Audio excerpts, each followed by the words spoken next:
Отау құрғандарына небәрі 5-6 жыл болған Дәурен мен Айсұлудың ауылға қоныс аударғандарына аз ғана уақыт болатын. Дәурен тұла бойым тұңғышым, артымнан ерген тұяғым деп ұлының атын Ізбасар қойды. Ал одан 2 жасқа кіші қызының есімі Ләйлә. Жан жары Айсұлудың төркіні қалада тұрады. Ал өздері бұл ауылға Дәуреннің шаруасына қолайлы деп көшіп келді. Сатып алған үйлері тәп-тәуір. Жаңа үлгімен салынған баспананың түр сипаты еңселі. Айналасындағы үйлермен салыстырғанда сонадайдан көзге ілінеді. Күн артынан күндер өтіп, жұбайлар бақытты өмір сүріп жатты. Дәурен күні бойы жұмыста, ал әйелі Айсұлу шаңырақта бала тәрбиесімен айналысатын. Айсұлу үйде жүргенде сәл тыныштық орнай қалса, әлде бір заттардың тысырынан селгете түседі. Алғашында үй жиһаздарының тысыры шығар деп, Айсұлу ештеңеге аса мән берген жоқ. Түн-түндігі түріліп, тыныштық орнаған кезде де Айсұлу әлдекім еденді жай барақат басып, әрлі-берлі жүрген секілді дыбыстардан оянып кетіп жүрді. Құлағын салып тыңдай қалса, әлгіндегідей дыбыс жоғалып кетеді. Бірде ол таң ата мынандай оқиғаға тап болды. Жолдасының таңғы асын беріп жұмысына шығарып салған соң, Айсұлу төсек жинауға кіріскен. Күйеуінің көрпесін сілке жинап жатқанда бірнеше жыланның бұралып жерге сарт ете қалғанын көріп, зәресі зәр түбіне кетеді. Дереу Дәуренге хабарласып, мән жайды айтады. Бірақ ол бұған айтарлықтай мән бермейді. Қорқыныштан қол-аяғы дірілдеп кеткен Айсұлу асханаға барып су ішпек болды. Дереу асханаға жүгіріп келіп, ыдыстағы суға еңкие бергенде, еденмен жорғалай жүріп ас үй жиһазының артына қарай кіріп бара жатқанын аңғарады. Сол күні Айсұлудың ештеңеге қолы бармады. Құды бүкіл заттың арасынан жылан шыға келетіндей қорқыныш сезімі пайда болды. Кешқұрым Дәурен жұмыстан келген соң, оқиғаның барлығын жолдасына бүге шегесіне дейін айтып берді. Дәурен жатын бөлмедегі төсек орынның айналасы, асты үстін, барлық бөлмелерді түгелдей тінтіп шықты. Бірақ ешқандай жылан ізін байқамады.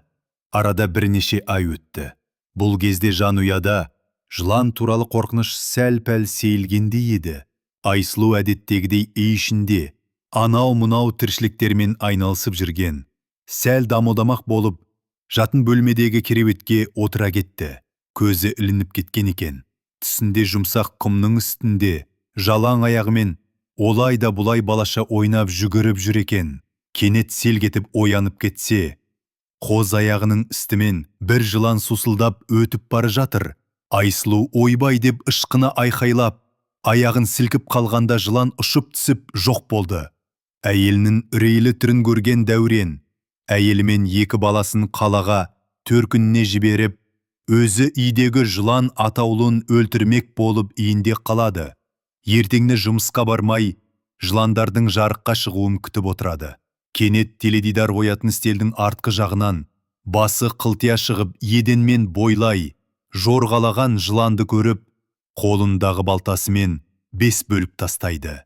Осылайша, көзіне көрінген жыланның бәрін балталай берді. Бірақ Дәурен мұнша жыланның үйге қалай кіріп, олардың қай жақтан шығып жатқанын ұққан жоқ. Бар ойы жыландарды жою. Жорғалаған жыланның бәрін өлтіріп бітірдім дегенде, әйелі мен балаларын қайтадан ауылға шақырып алады. Үйде жыланның қарасы көрінбегенге, ерлі зайыптылар енді тыныш өмір сүреміз бе деп ойлаған. Бірақ бұл ойлары бекер болып шықты. Түн ауа. Айсұлу ауа жетпей қиналып оянып кетті. Көзін ашса бір жылан, оны қылғындыра мойнына оралып тұр екен. Қимылдай қалса, одан сайын тұншықтыра түсерде еді. Есіктің табалдырығында жолдасы Дәурен.